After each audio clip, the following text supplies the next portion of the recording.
Psalm 103. Psalm 103. Very familiar psalm, very good, rich psalm. I'm going to focus on the first verse, but we'll read the second verse rather, but we'll read many verses here. Psalm 103, verse 1. Bless the Lord, O my soul. All that is within me, bless his holy name. Bless the Lord, O my soul, and forget not all his benefits. Who forgiveth all thine iniquities, who healeth all thy diseases, who redeemeth thy life from destruction, who crowneth thee with loving kindness and tender mercies, who satisfieth thy mouth with good things, so that thy youth is renewed like the eagles. The Lord executeth righteousness and judgment for all that are oppressed. He made known his ways unto Moses, his acts unto the children of Israel. The Lord is merciful and gracious, slow to anger and plenteous in mercy. He will not always chide, neither will he keep his anger forever. He hath not dealt with us after our sins, nor rewarded us according to our iniquities. Thank God for that. Amen. For as the heaven is high above the earth, so great is his mercy toward them that fear him. As far as the east is from west, so far hath he removed our transgressions from us. Like as a father pitieth his children, so the Lord pitieth them that fear him. For he knoweth our frame. He remembereth that we are dust. As for man, his days are as grass, as a flower of the field, so he flourisheth. For the wind passeth over it, and it is gone, and the place thereof shall know it no more. But the mercy of the Lord is from everlasting to everlasting upon them that fear him, and his righteousness unto children's children, to such as keep his covenant, and those that remember his commandments to do them. Verse 20, bless the Lord, ye his angels that excel in strength, that do his commandments, hearkening unto the voice of his word. Verse 21, bless ye the Lord, all ye his hosts, ye ministers of his that do his pleasure. Bless the Lord, all his works, and all places of his dominion. Bless the Lord, O my soul. On Sunday morning, we talked about gratitude and what we have, what we don't have, what we'll never have. We focused on those things, those three things. Tonight I want us to notice verse 2 of Psalm 103. Bless the Lord, O my soul, and forget not all his benefits. So obviously, if it were not possible to forget his benefits, his blessings, the things that he has given us or not given us in mercy and grace, if it weren't possible, I don't think the psalmist David would have wrote it that way. We know he wouldn't have. So obviously, if it's possible, he wrote it because it was possible to forget those things that God has done for us. And tonight, I want us to ask some questions, and I would like for you to write these down, and if you have pen and paper, a place to do that with. I want us to ask ourselves these questions because I don't know a person, no matter how spiritual you think you are, sometimes you do not find it easy to remember what God has done for you. And if we were all honest, we would say there are times, Pastor, when honestly so much is swirling around in my head in a negative way, a negative fashion, it's hard for me to think about those things that God has given me, not given me, those benefits mentioned in verse 2, it's hard for me to remember those things. And just some preliminary thoughts before I give you the first question. We're not very flexible people. For the most part, you do one little thing and somebody gets your seat, somebody gets your chair, gets your spot, uses your marker, or, wears your shoes. If you have brothers and sisters, hopefully The brother's wearing the brother's shoes. We're not very, very flexible people. But you know, people of gratitude will be adaptive. The most adaptive people I know to situation and surroundings are grateful people. Non-adaptable people are usually, for the most part, ungrateful. Thankfulness has the knack of directing our attention from our difficulties to the benefits we enjoy, as we see in Psalm 103. That's what gratitude does. It takes, like a child taking your face and directing your attention to them and only them.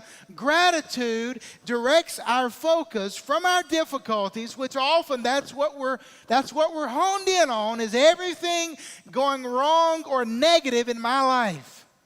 That's where we spend most of our days, most of our time. But gratitude will take our attention not to our difficulties, but to the things that we enjoy. And a materialistic mind, and we have in our culture no dearth of those. We have a culture of materialism, but a materialistic mind looks for satisfaction in what one does not have, and thus it impairs his ability to be grateful. If all you look for is what you don't have, then you have just severed the ability or cessated the ability to see all that God has actually given you. You know, you could be looking for a 4-leaf clover sitting in a field of beautiful flowers, looking for that one thing that you don't have, while sitting on everything that God has given you. And we focus on scarcity in our abundance. In the middle of abundance, we become a people of scarcity. We're focusing on that one item, that one thing, that person, that meeting, that prestige, that popularity, that whatever it is, we focus on that missing link more than all the other letters of the alphabet. We're looking at the one that we can't find. I want to give you 3 questions tonight that I think briefly will help you to bring about what the psalmist says in verse 2, "Bless the Lord, O my soul, and forget not all his benefits." And then he goes on to list those. But obviously we have a trouble forgetting. I want us to ask 3 questions tonight that I think will help us to remember all that God has and has done for us. Number 1, what would the world be like if you were never born? What would the world be like if you were never born? That's a good question. I think It's a Wonderful Life kind of hones in on that question. Old George Bailey, is that right? I better remember that. That's my wife's all-time favorite. I've had to, as Brother Baker said something about a root canal the other night. Root canal and Wonderful Life for me. No, I'm just kidding. She's probably watching right now. I'm in trouble. But basically, he's looking over what it would be like if you'd never been born. And have you ever sit to think about, what it would be like if I was never born and never had what I have tonight, what you have tonight? Do you know it's much easier to notice your blessings when we notice their absence? It's always easier to notice your blessings when you think about their absence. That's a good thought.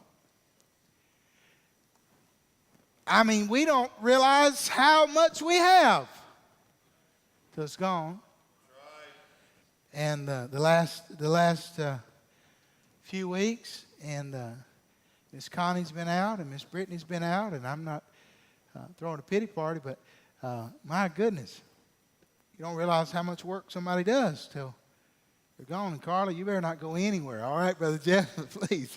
And you don't realize it till it's not there. Right.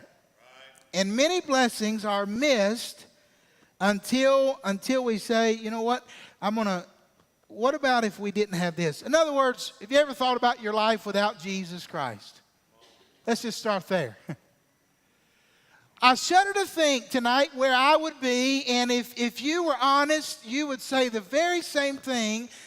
We should shudder to even think about what my life would be like without the Lord Jesus Christ. Where I would be, what I would be doing. Would we even be here? Would we be alive on planet Earth, or would something have already happened to us and we would already be in hell this very night? So when you're having trouble thinking about good things, and boy, this is such a, this used to be a fad to have a little gratitude journal. For the child of God, gratitude should not be a fad, passing with the winds of time. It ought to be a way of life. It ought to be a way of life. And, I used to do my little gratitude journal, and we would sit down, and I'd write every day 3 things I was thankful for. Or we'd have a gratitude recap at the table and have all the children tell about one thing that they're thankful for. And I'm for all of those things, but I want to tell you, it ought not be a man-produced thing. It ought to be just out of the abundance of our heart in gratitude for a God who's been very, very good to us, much better than we deserve. Much better. But it's a lot easier to notice our blessings when we notice their absence. So tonight, think about life without the Lord. It's hard to think about. I don't want to think about it. But then what gratitude should that thought garner in us? Just the fact that, what if we were here tonight without Him? What would your life be like? Would it be like it was before Him? Empty, without hope, under a great weight of sin, going nowhere, until ultimately finding my soul in a devil's hell. Without the Lord, without your spouse. If you'd never been born, you wouldn't have them. Without your job, without your parents, without your home. Any blessing that it's tough to be thankful for, you ought to think of it in that way. What if this were gone? What if this person, having a hard time in a relationship? Having a hard time being kind and grateful for somebody? Oh, my life would be tons better. Hold on before you say that. Hold on a minute. You're having trouble forgetting not all His benefits. If you're having trouble forgetting them, then think about life without you. I never were born. And then think about all the things since you were born that God has given you, and maybe their absence. And I think it'll help you remember and be thankful. A person who, did you know you can't, and this is a stressful time of the year for many folks, but you can't be stressed and thankful at the same time. Do you want to eliminate a lot of stress? Live a life of gratitude. Be thankful all the time. And you eliminate a lot of stress in your life. Gratitude just makes you more enjoyable. If you don't believe it, ask your family. It makes you more enjoyable to be around. Instead of complaining and cynicism and arrogance, gratitude beats those by far. And I've never seen a grateful person that's being arrogant or cynical in the same breath. It's impossible. So number one, the question to ask ourselves, when we're tempted to forget, bless the Lord, O my soul, and forget not all His benefits. When we're about to do that, because we're just so busy, we can't really think of all the good things. Just remember, what would life be like had I never been born? And think about all the things were they taken away from you today. Think about the people in California right now. Everything gone. Everything they've known and loved taken. What would your life be without the presence of Jesus Christ. The presence of your spouse, the presence of your family, your kids, your parents. All that God has given us. Number 2. And these are thought-provoking questions. You got to think about them. What does this make possible? We're going to think about this. What does this make possible? So when you have a heart, when you're having a rough day and really you're not in the mood for thinking about all the good things, and I know none of you ever get that way. This is Freedom Baptist Church. We don't think like that, do we? If you'll think about this question, what does this make possible? Because here's what we're tempted and prone to do. When the ceiling crashes in, oh no. When our health is gone, oh no. When the job's gone, when the relationship is severed, when things are crumbling around us and we don't know why and what God's doing, ask this question, because at that moment you'll be tempted not to be what? Grateful. So in order to obey verse 2, forget not all his benefits, you got to ask the question, when things happen that don't really fit into your gratitude journal, you got to ask the question, what does this make possible? What am I talking about? I think it was 3 years ago, I believe it was 3 years ago, my wife and I both were as sick, sick. I believe it was 3 years ago. I had flu and pneumonia at the same time. And I'm not a sick person. I got a high tolerance for pain. But I'm going to tell you, it wasn't good. And I couldn't shake it. I couldn't stomp it. Couldn't get out of it. And at Christmas, we didn't just miss, we missed church. I've been saved a long time, and we've been married almost 25. Next year will be 25 years. We've been married 24 this year. I don't remember the time we've been out of church, like even sick. We just don't get sniffles and stay out of church. Amen. I just don't not feel good and don't go to church. We go to church.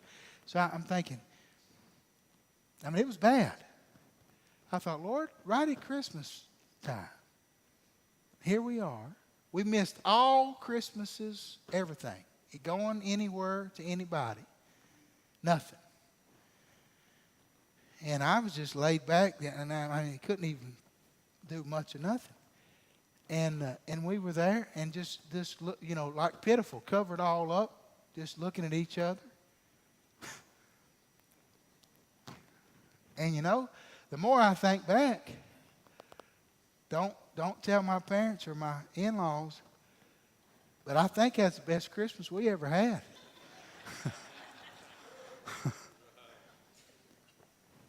What does this make possible? Do you know what she'd have had to do to get me to stay out of church or to stay home from anything at that time of year?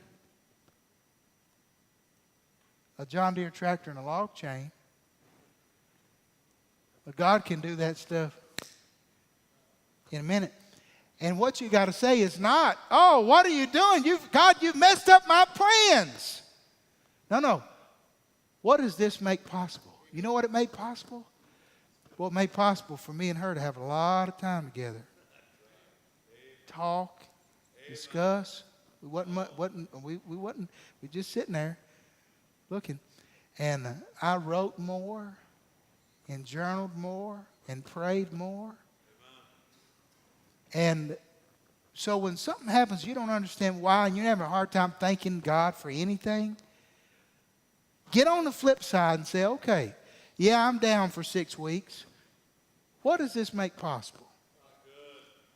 That normally I wouldn't do. Because God's not making any mistakes. It's just up to us to find out where we need to get in. A rotten attitude or cause you to miss the blessings of God in a moment. And looking at something the wrong way and looking to God as if he's crashed your party and messed up your plans. Hold on a minute. God's God, and he knows what he's doing. And so look at this situation and say, okay, God, I know a guy recently that been paralyzed for 2 years, and he's thanking God because he finally, after 2 years, got to move his big toe.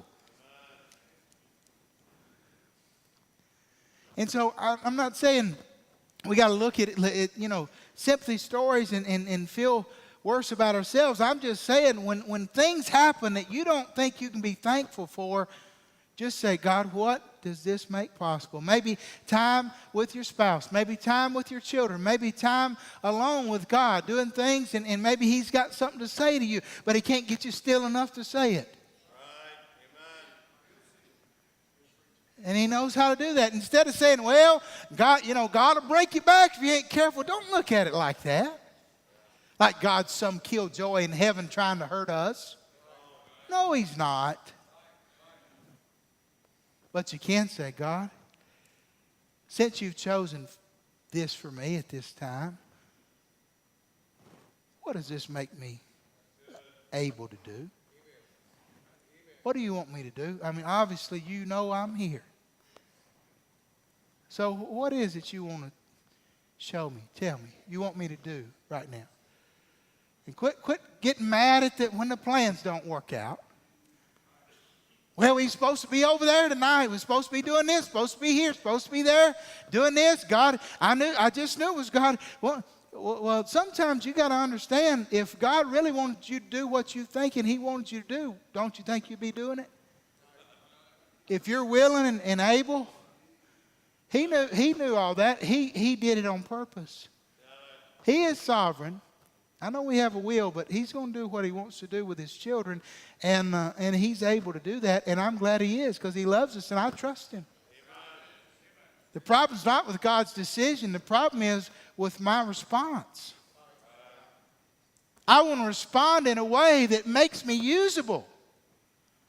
Responding in an ungrateful way, almost like God has gypped you or hurt you, that's not a spirit of gratitude. But responding in, okay, God, I trust that you've done this, and your sovereign plan, I know this is what you have for me. I don't understand it all. And if I was writing a script, I don't know that I'd write this part.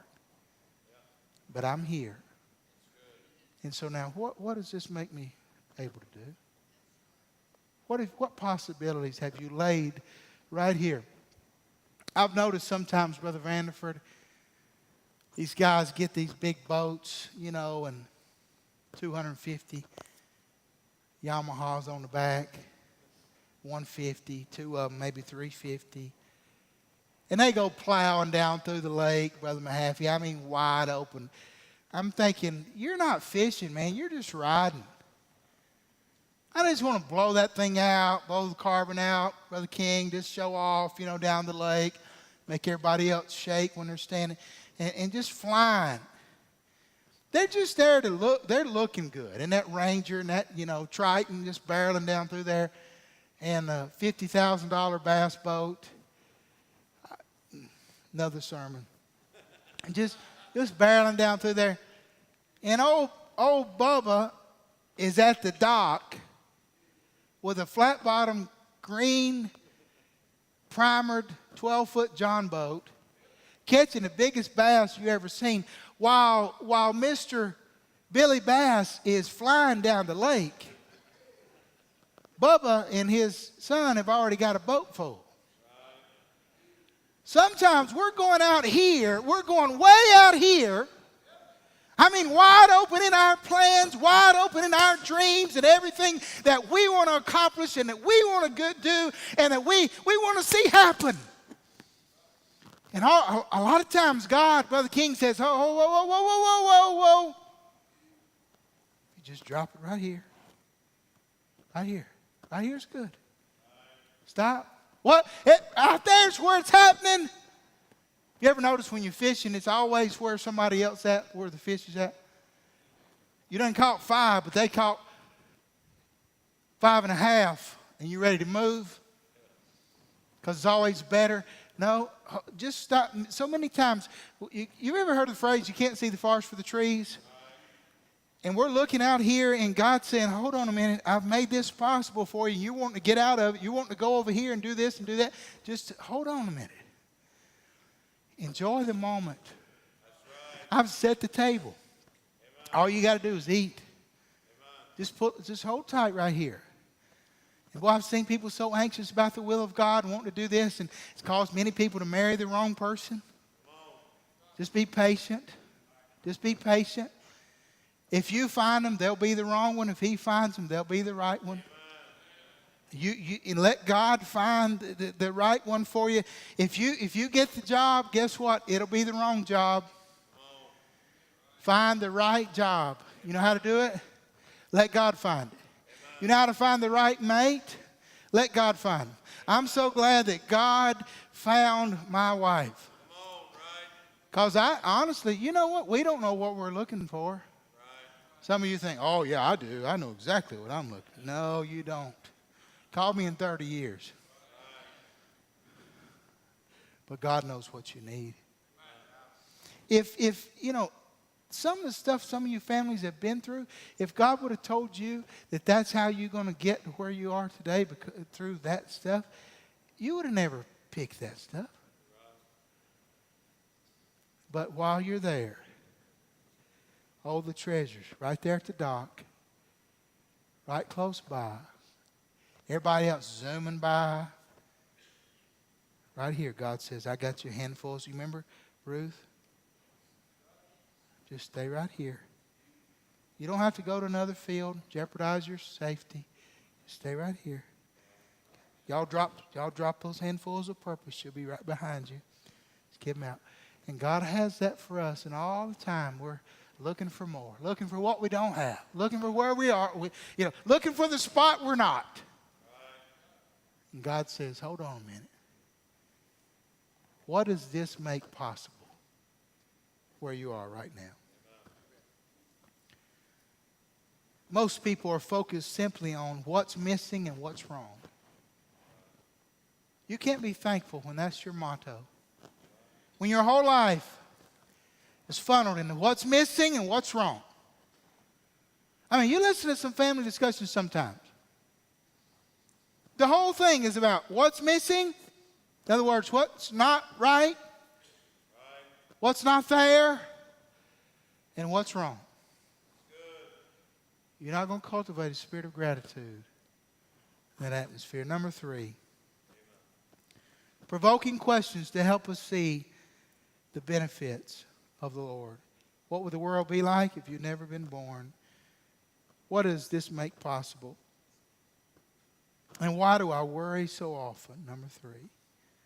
Why do I worry so often? Now, what does this have to do with gratitude, Pastor? Here's how. Gratitude acknowledges provision outside of myself. Gratitude acknowledges provision outside of myself. So if you want to provoke a thought of gratitude, a benefit, then ask yourself, why do I worry so often? Could it be that you're caught in the trap of self-reliance?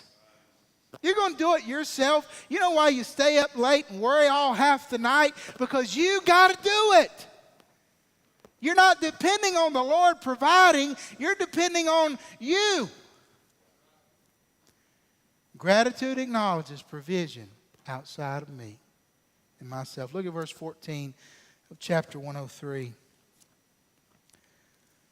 The Bible says, for he knoweth our frame, and he remembereth that we are dust. Yes. Gratitude says, God, I'm not in control of my life. You are. Gratitude says, verse 8, look at it. The Lord is merciful and gracious, slow to anger, plenteous in mercy. Why not trust him? Why do you worry so often? If you think about that question, it'll cause you to think, hold on a minute. I'm worrying because I'm in control. Gratitude says, provision. God takes care of me. God takes care of me. I want to ask you tonight, how long has it been since you've had a detailed inventory? And I know we think about Thanksgiving, but we think of it in terms of food and family. Think of it in terms of God. Amen. in gratitude. And you know, don't let a cultural fad, in which I think this gratitude movement has become, it's kind of fading out now. But don't let that steal, like we always have to have something new and fresh. Gratitude was around long before a cultural fad in the heart of the child of God. And I want to challenge you tonight, when you get to the place where you're having a hard time finding stuff or being in the mode, ask yourself those three questions. If you're in the middle of something horrific, ask yourself that second one.